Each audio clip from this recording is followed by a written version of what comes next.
because the president would not believe in the country as he met it. We wished that he could have kept the country at May 29, 2015, when he met it. We could have clapped for him and even escort him to Daura, wherever he intends to live after leaving office. The man has set Nigeria 100 years back. Divided Nigeria along religious lines, divided Nigeria along ethnic lines, and crashed bad economic policies that had left the dollar, which he met at 157 naira per dollar. He is now leaving it at nearly 800. That is if you see the dollar to buy. And insecurity was confined to the northeast generally, except some dark spots that had happened in Abuja, Kano, and some few other places. Today, you cannot travel to any part of Nigeria with your eyes closed. You have to spend the night praying that God delivers you. If that is the kind of Nigeria that Femi Adesina would want, then I pray to God to visit him with what the common people suffer daily in Nigeria.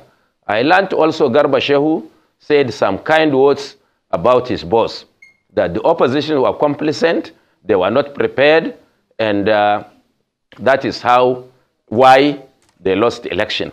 I wish somebody, or you people, should tell Garba Shehu that yes, he is right, but he was part of the opposition to this incoming government. Buhari and himself and others around them never wished these people to emerge as they emerged. They emerged at their own strength and their own volition.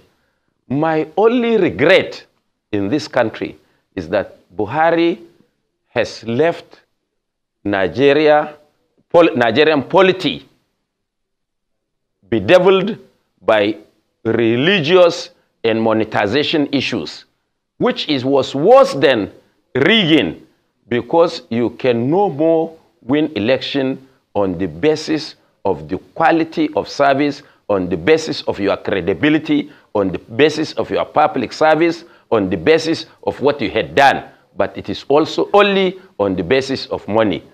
Of course, religious leaders, both Christians and Muslims, were a disappointment during this election, because instead of preaching morality and telling Nigerians that, look, this is what God expects of a leader, they made themselves God and thought they can install leaders of their choice. They have utterly been disappointed, and I wish this had been a lesson for the people of this country, that nobody should deceive you on the basis of religion, where you come from, or your language, to promote a bad government.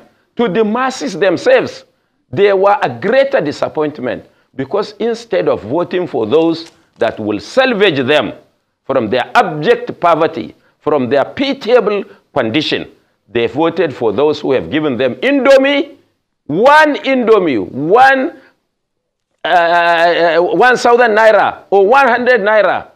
Now they should wait to reap the harvest of their investment. All right. This is where Nigeria finds itself today, and I don't know. Alhaji, before you go, what do you have to say to Alhaji Lai Mohammed, who says opposition leaders are bleating like goats and sheep, and they should stop whining? Well, Lai has been a friend for a long time. He had never been a politician. He doesn't know the feelings of the people. He doesn't know the conditions of the people. He has always been appointed to reap where he did not sow. So he cannot see the condition of the ordinary Nigerian, nor can he see the condition under which the opposition had worked to wrest power from them. So since they used the instrumentality of government, since they have used the power of money, which they had in abundance, and bought themselves into the office, he's free to say what he wants to say. But a date is waiting for him with the people of Kwara State, with the people of Lagos State, and indeed with the people of Nigeria, to put his scorecard on the table while being a minister for 8 good years. All right. Thank you, Alhaji Galadima. Now, when Mr. Femi Adesina was with us on Monday, he had spoken about, on Tuesday, he had spoken about the fact that he had gone through the footprints on the sands, a fact sheet report he had released detailing some of the achievements of the President Muhammadu Buhari administration. Now, you have made claims that you don't agree with the fact that he has, or that you said that he hasn't left Nigeria in a better situation. Well, Mr. Femi Adesina came with a fact sheet. So, fact-based, what are some of the errors, or which are some of the errors? I know you've talked broadly about, people are worse off than they were pre his administration. But they mentioned job creation. They talked about infrastructural development. They looked at international appointments of Nigeria. So they were able to pinpoint areas, talked about enabling business environment and a number of other things. What's your fact sheet to judge the president's administration, to substantiate your claim that he hasn't done very well? So what are those specific areas? Well, I think when I did my opening remark, it looked as if you are remembering about your activities yesterday, rather than what we were doing together with you now. I said that Buhari met Naira at 157 per dollar. Today it is nearly 800 Naira per dollar.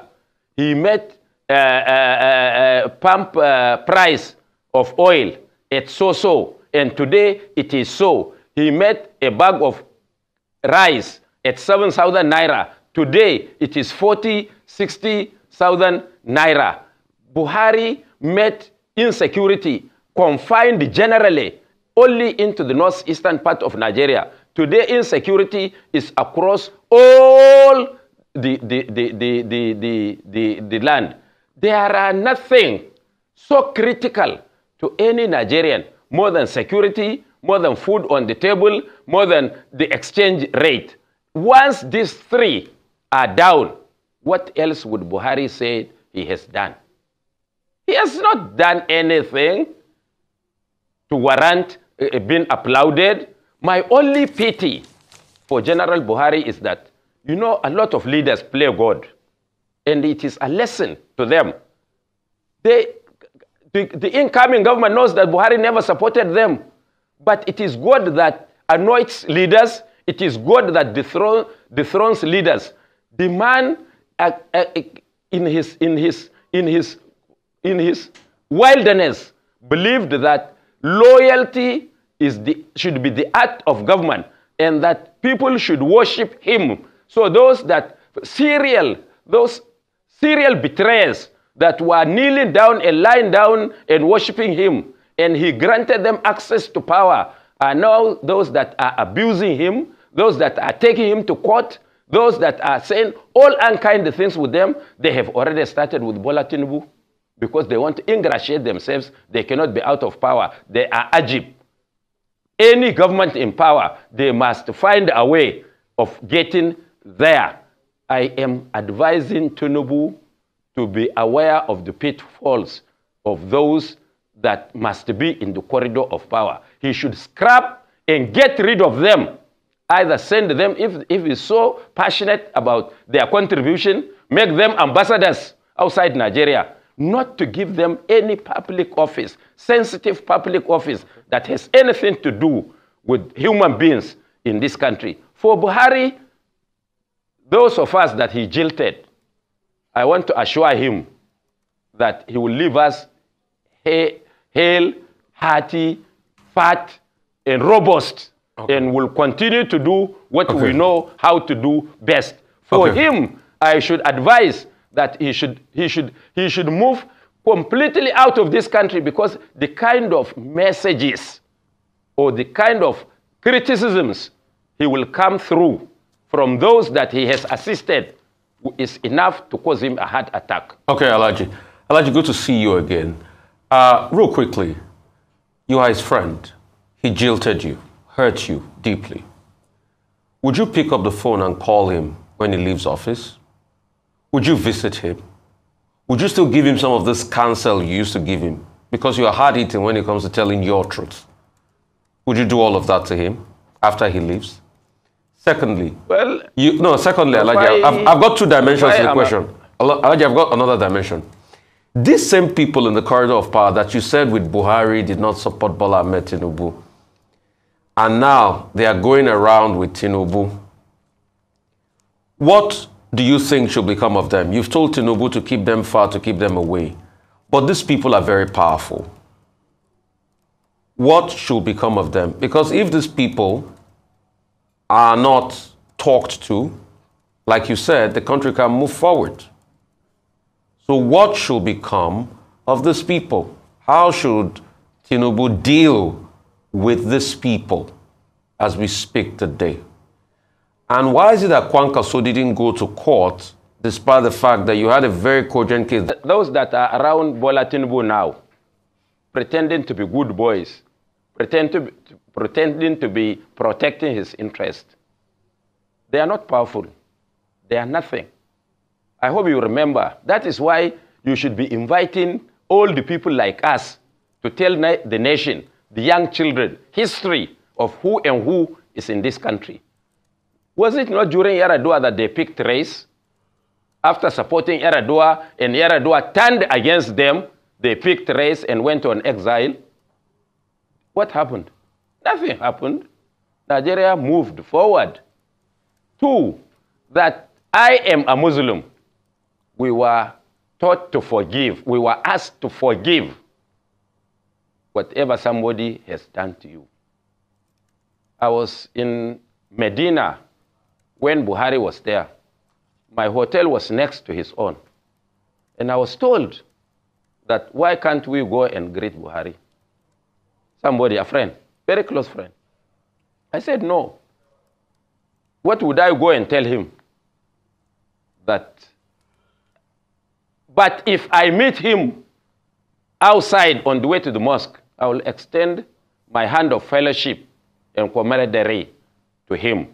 And I'm sure immediately Buhari sees me anytime, he will have a crisis in his brain that he has not done well, or he has not treated some of us well, his friends who have assisted him to get to power. Because we did. It's on record.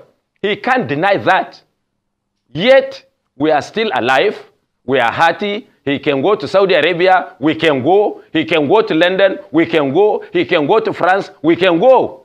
So, nothing except that we are very popular. My hotel is less than half a kilometer to the mosque. It takes me 2 to 3 hours to get to the mosque because everybody demanding to have a selfie with me. Everybody is trying to talk to me. I almost lost the essence of going to Mecca because I was not even given the opportunity. Even inside the Kaaba, people come and everybody tries to get my attention. I have never been a counselor in this country.